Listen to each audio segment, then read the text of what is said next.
Voltamos para mais uma aula do nosso curso de números complexos. Na última aula eu falei para você sobre exercícios introdutórios para escrever um número na forma trigonométrica.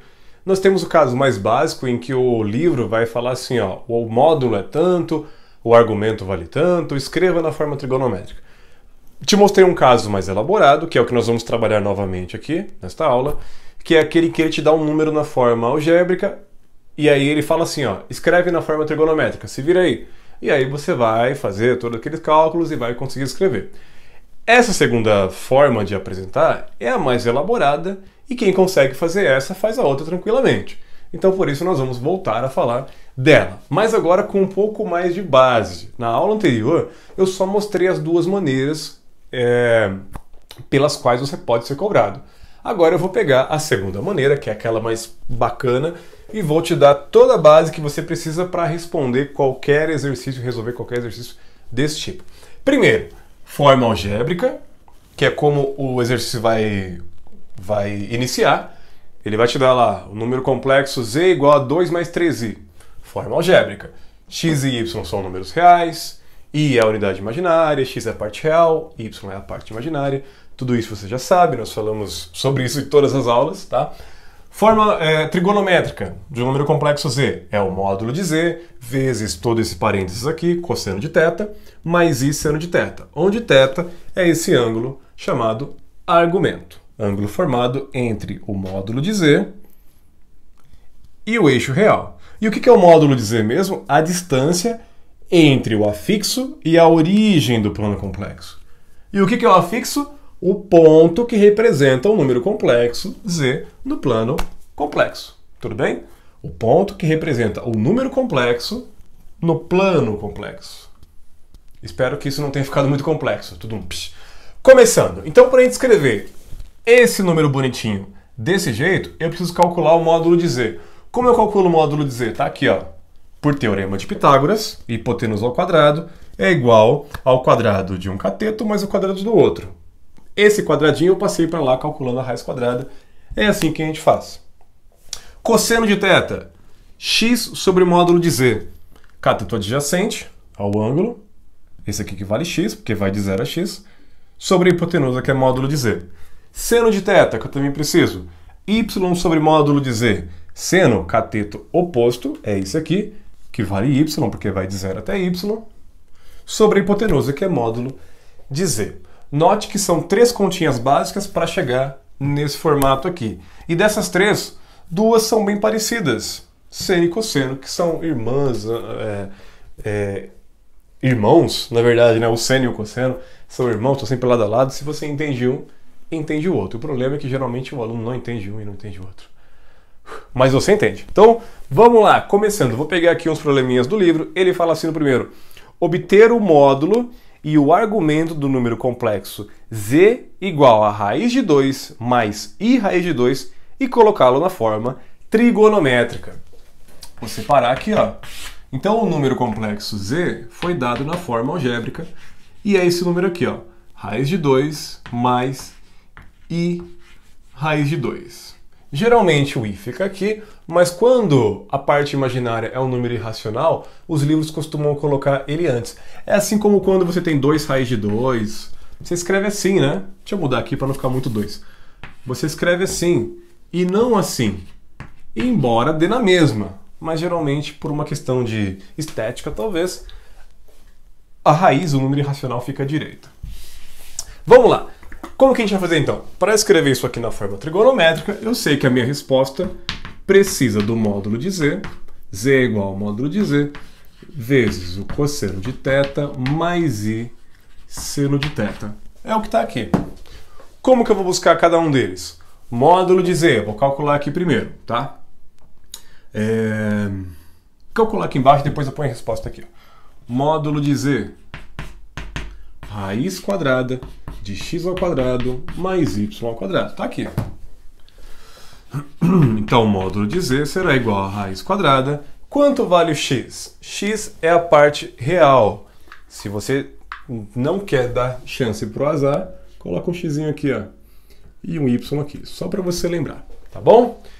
Parte real, raiz de 2 Eu vou aumentar um pouquinho, porque vai ter raiz dentro de raiz. E eu quero deixar bem visível para você.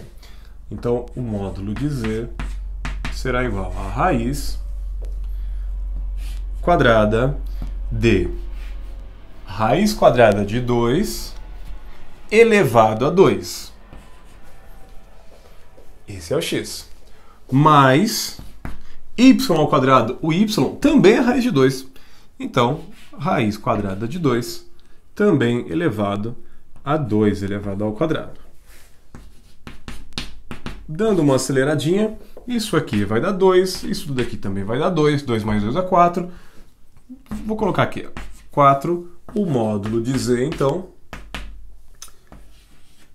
é igual a 2. Eu não vou considerar valores negativos aqui, porque o módulo é a distância entre o afixo e a origem. Então o módulo tem que ser um valor positivo, ou, na pior das hipóteses, por assim dizer, um valor nulo. Tem que ser zero ou positivo. Negativo não vai rolar, porque é uma distância, tá? Então aqui tem que ser positivo, eu já coloquei módulo de z igual a 2. Então eu posso vir aqui e colocar 2. O que eu vou buscar agora? Cosseno de θ. Então eu vou calcular.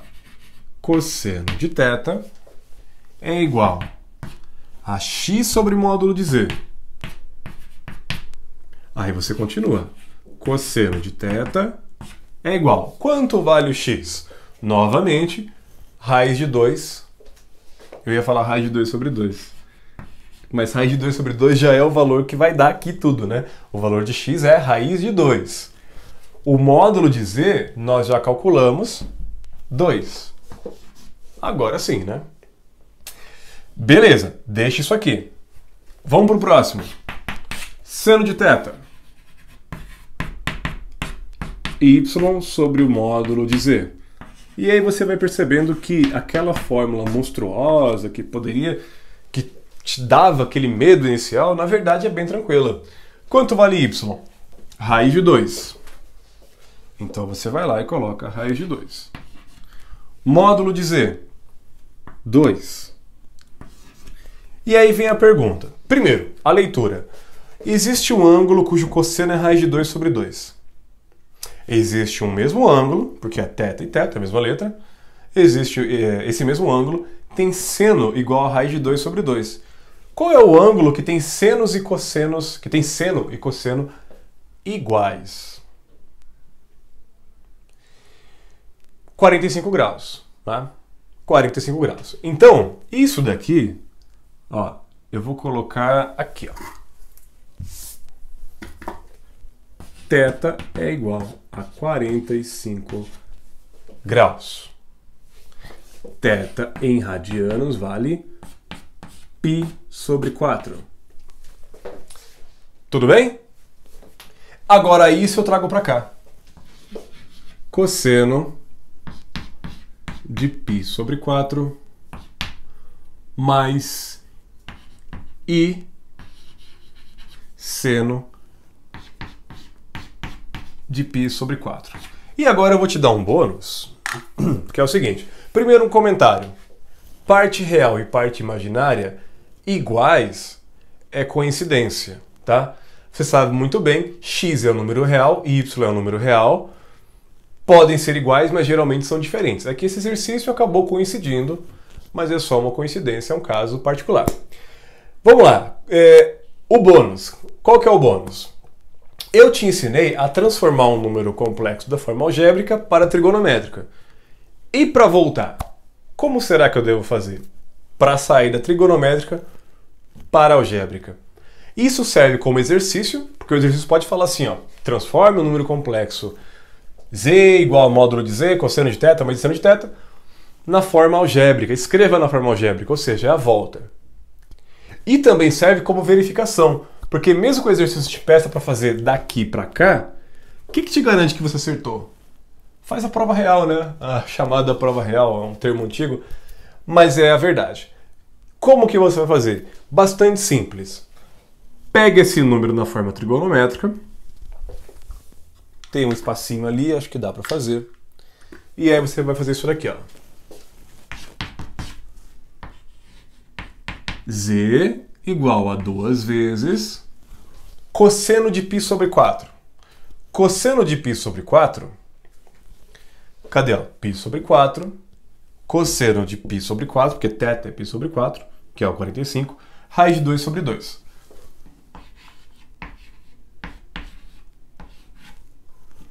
Mais e seno de π sobre 4. Seno de π sobre 4, raiz de 2 sobre 2. Faz uma distributiva ali bem tranquila. Você vai multiplicar aqui, vai multiplicar aqui. Quando você multiplica esta raiz de 2 por 2 e divide por 2, é a mesma coisa de fazer isso aqui, não é? Vai dar raiz de 2. Mais e aqui vai dar a mesma, ó. Raiz de 2. E agora você conseguiu voltar ao número inicial. Então vamos pensar de duas formas. Se fosse um exercício que te mandasse transformar esse número da forma trigonométrica para a algébrica, você fez o caminho, descobre que essa daqui é a forma algébrica daquele número complexo. Se ele não te mandou, ainda assim você pode usar esse método para verificar se a sua resposta está correta. Se você consegue voltar, fazendo isso, consegue voltar ao número que foi dado, quer dizer que essa sua resposta, a sua conclusão, está correta, você acertou o exercício. Legal? Para finalizar, considerações. Aliás, uma consideração, porque eu já fiz várias, né? Senão eu vou ficar me enrolando demais. Consideração que eu acho muito importante em matemática como um todo. Não se deixe assustar por uma fórmula, porque ela é muito comprida, porque ela tem muitos elementos, porque ela tem uma razão trigonométrica ou uma função trigonométrica, porque aparece o π, que é um número irracional, porque aparece fração, porque tem parênteses, porque tem módulo. Cara, não se assuste, não se deixe assustar por isso. O problema, a solução, a saída do problema é você não encará-lo como um todo, porque se você olhar o problema inteiro, você vai travar seu cérebro e não vai resolver. Mas se você encarar parte a parte, você vê que fica fácil, que foi o que eu fiz aqui, ó. O que eu preciso descobrir? O módulo de Z. Eu calculo assim. Aí eu fiz aqui. Olha que facinho. O que eu preciso depois? Eu já resolvi um problema. Já matei um leão. Agora eu vou encarar esse aqui, ó. Continha simples. Vim aqui e fiz. Já matei um segundo leão. O que eu preciso agora? O seno de θ. Outra continha simples. Vim aqui. E aí, a partir daqui, você tem que estar um pouquinho afiado com trigonometria, eu não vou mentir para você. Mas é uma coisa fácil também, básica da trigonometria. E aí você consegue achar isso, escreve aqui e acabou. Olha que beleza. Então, achou uma fórmula trigonométrica, uma fórmula matemática, uma expressão matemática, um teorema muito compridão, você vai aplicar, tá com medo? Vai aos pouquinhos, que aí você vai conseguir resolver. Isso tanto para você quanto para mim e para qualquer pessoa. Tudo bem? Então é isso. Espero que você tenha gostado dessa aula. Eu vou ficando por aqui. Se você ainda não for inscrito no canal, por favor, se inscreva. Pode curtir esse vídeo, pode compartilhar. Se ficou alguma dúvida, se eu deixei de falar algo importante ou se eu falei algo que ficou obscuro, ficou nebuloso, põe aí nos comentários que eu vou te responder. Por enquanto é isso. Eu te espero na próxima aula. Tchau, tchau e até lá.